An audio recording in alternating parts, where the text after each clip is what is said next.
Halo guys, kembali lagi di channel aku, Aprilia SW. Oh ya, jangan lupa di subscribe, like, komen, dan share ya guys. Hari ini kita masih berada dalam ruangan dan kita masih belum bisa keluar rumah ya guys. Dan kemungkinan keluarnya untuk di next vlog selanjutnya.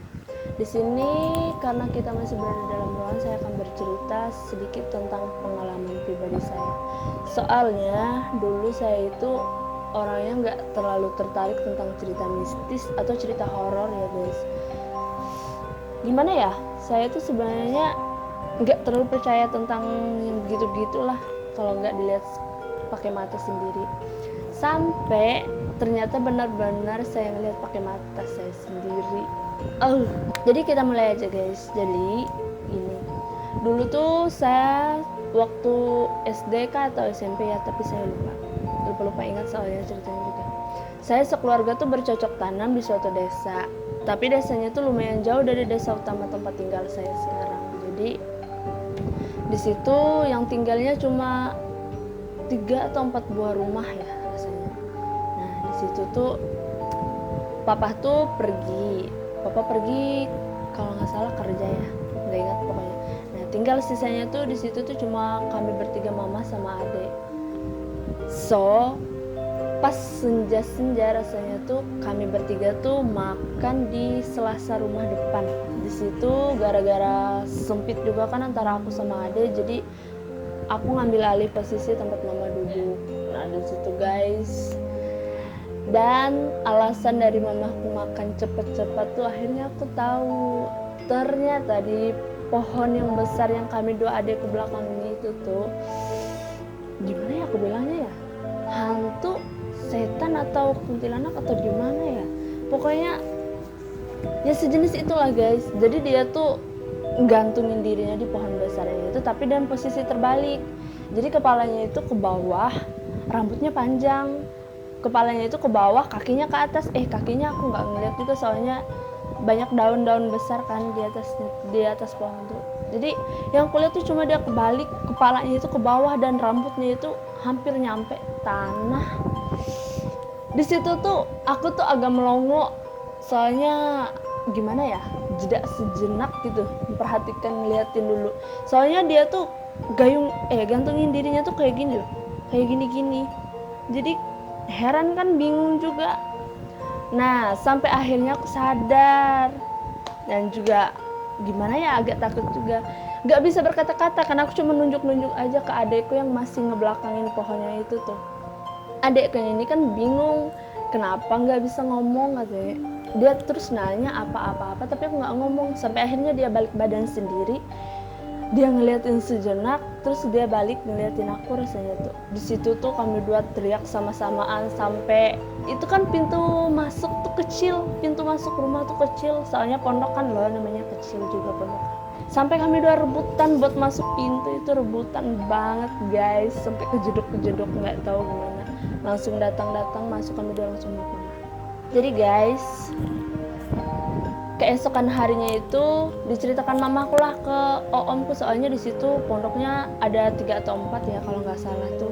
Nah yang tinggal di situ tuh ada om sama tanteku serta sepupuku juga sama tetangga rasanya. Nah besoknya tuh diceritain oleh mamaku ke omku sama tanteku ini. Nah ditanyain oleh om sama tante kan, kalian makannya senja-senja ya?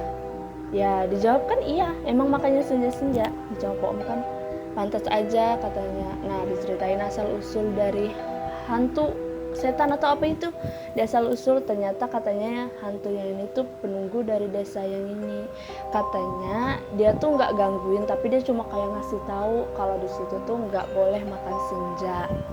Dan kalaupun makan senja kalau nggak salah katanya harus dikasih makanan atau apa gimana gitu. Serahlah.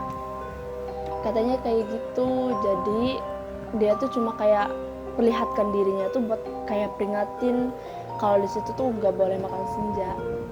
Nah jadi guys, di situ tuh adalah pengalaman pertama saya, dan mungkin buat cukup deh terakhir aja ngeliatin yang begituan. Untung hantunya nggak gangguin ya guys. Nah itu pengalaman langka ya, mungkin benar kata orang tua tuh kalau nggak terlalu percaya tahayul tuh nggak baik juga buat diri sendiri. baiknya tuh percaya tapi jangan terlalu percaya juga, gimana ya nyebutnya. Next, jadi di sini tuh cerita pengalaman pribadi saya.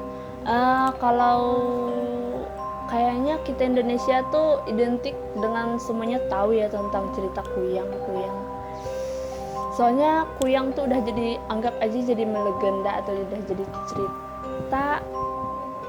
Tapi ini memang masih nyata ada ya guys. Jadi ini itu pertama kali saya benar-benar ngelihat yang namanya kuyang, tapi nggak ngelihat mukanya juga sih yang jadi kuyang ini siapa. Katanya kuyang yang ini tuh sebenarnya tuh manusia, tapi manusia setengah setan atau manusia jadi-jadian, nggak tahu juga ya. Nah jadi gini, dulu tuh di hari raya pertama rasanya tuh, nah di situ ada kecelakaan besar. Katanya kalau hari raya itu kan nggak boleh terlalu ngebut-ngebutan kalau untuk bepergian, katanya identik dengan bisa terjadinya kecelakaan atau apa. Di situ tuh ada kecelakaan besar itu akibatnya ya sampai salah satu dari keluarga saya tuh ada yang meninggal. Nah pada masa pemakaman itu, enggak juga sih pemakaman, pas pada masa hari pertama rasanya, hari pertama penyimpanan jenazah di rumah keluarga. Jadi di situ kan ada kami keluarga besar juga sama tetangga-tetangga juga. Soalnya ini non muslim, jadi jenazahnya nggak langsung dimakamkan ya guys. Jadi di situ tuh pas sore hari atau senja hari ya rasanya.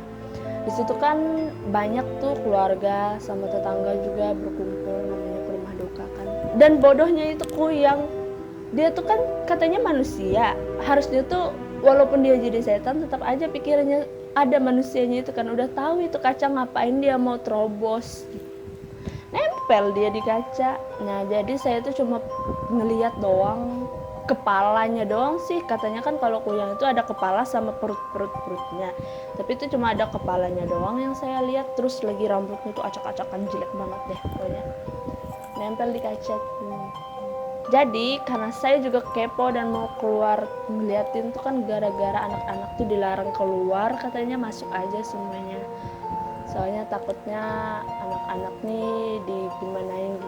Soalnya orang tua juga kan percaya banget tuh yang begitu-begitu. Terus lagi mungkin juga orang tua ini udah punya pengalaman banyak juga, jadi ya dilarang lah anak-anak datang.